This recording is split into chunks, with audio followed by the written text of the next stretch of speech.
Saudara-saudara yang terkasih di dalam Yesus Kristus, salam sejahtera bagi saudara sekalian dimanapun berada.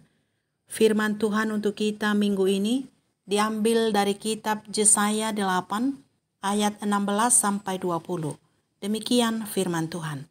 Aku harus menyimpan kesaksian ini dan memeteraikan pengajaran ini di antara murid-muridku. Dan aku hendak menanti-nantikan Tuhan yang menyembunyikan wajahnya terhadap kaum keturunan Yakub. Aku hendak mengharapkan Dia. Sesungguhnya aku dan anak-anak yang telah diberikan Tuhan kepada aku adalah tanda dan alamat di antara orang Israel dari Tuhan semesta alam yang diam di Gunung Sion. Dan apabila orang berkata kepada kamu, mintalah petunjuk kepada arwah dan roh-roh peramal yang berbisik-bisik dan komat kamit, maka jawablah, bukankah suatu bangsa patut meminta petunjuk kepada Allahnya? Atau haruskah mereka meminta petunjuk kepada orang-orang mati bagi orang-orang hidup? Carilah pengajaran dan kesaksian. Siapa yang tidak berbicara sesuai dengan perkataan ini, maka baginya tidak terbit terang. Saudara-saudara yang terkasih di dalam Yesus Kristus, tema khotbah untuk kita minggu ini, keluarga jadi berita yang hidup.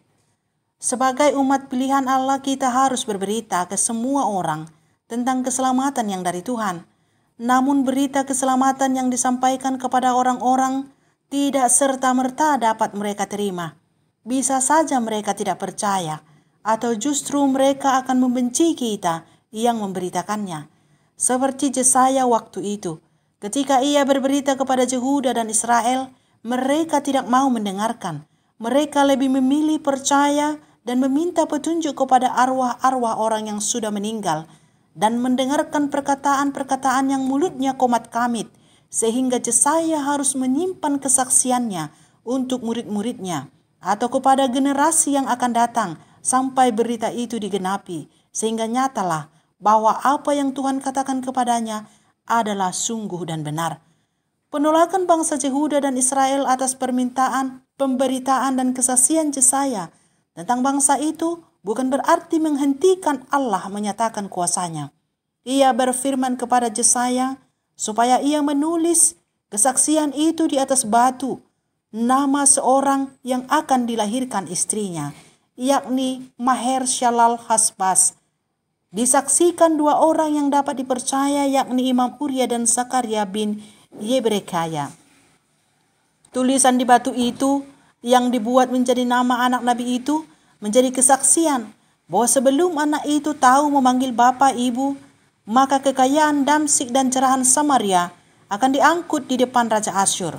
Bangsa Yehuda dan Israel tidak mau mendengarkan perkataan nabi, dan oleh sebab itulah perkataan nabi itu dituliskan dan diukir di atas batu dan dipakaikan sebagai nama anaknya.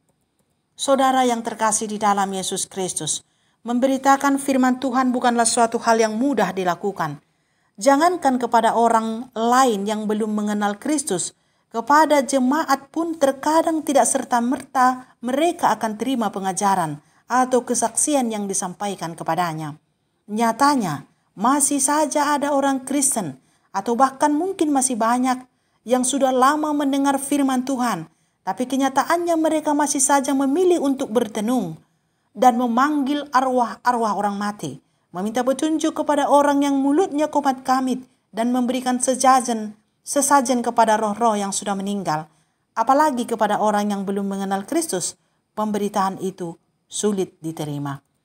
Firman Tuhan yang disampaikan dengan kata-kata atau dalam khotbah tidak diterima oleh pendengar bukan berarti kita berhenti menyampaikannya.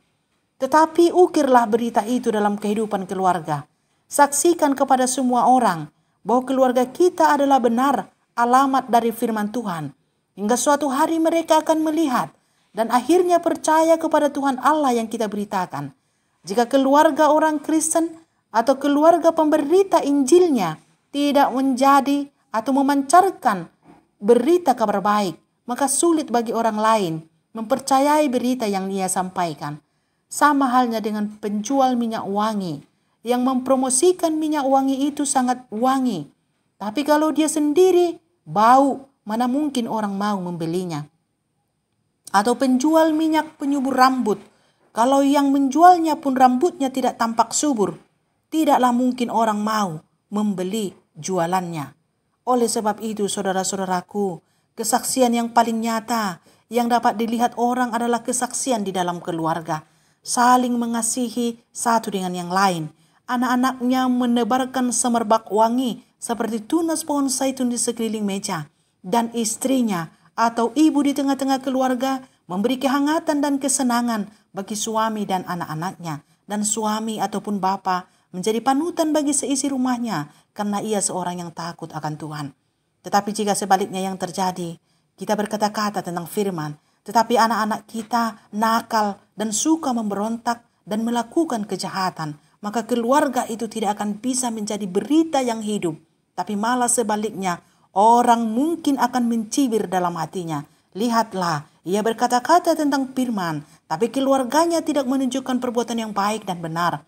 Keluarga yang bisa menjadi berita hidup bukan saja keadaannya baik di rumah, tetapi kepada semua orang, keluarga itu menyatakan kasih. Seperti Kristus yang adalah kasih, mau menolong dan berbagi kepada orang-orang yang membutuhkan pertolongan. Seperti yang dituliskan Rasul Paulus kepada jemaat Korintus. Dalam ogen kita minggu ini disebutkan begini. Mereka memuliakan Allah karena ketaatan kamu dalam pengakuan akan Injil Kristus dan karena kemurahan hatimu dalam membagikan segala sesuatu dengan mereka dan dengan semua orang. Sedangkan di dalam doa mereka juga merindukan kamu oleh karena kasih karunia yang melimpah atas kamu. Syukur kepada Allah karena karunia-Nya yang tak terkatakan itu. Dari sini jelas bagi kita bahwa jemaat Korintus yang murah hati itu menjadi kesaksian bagi semua orang, dan mereka dirindukan karena kasih karunia Allah melimpah atas mereka.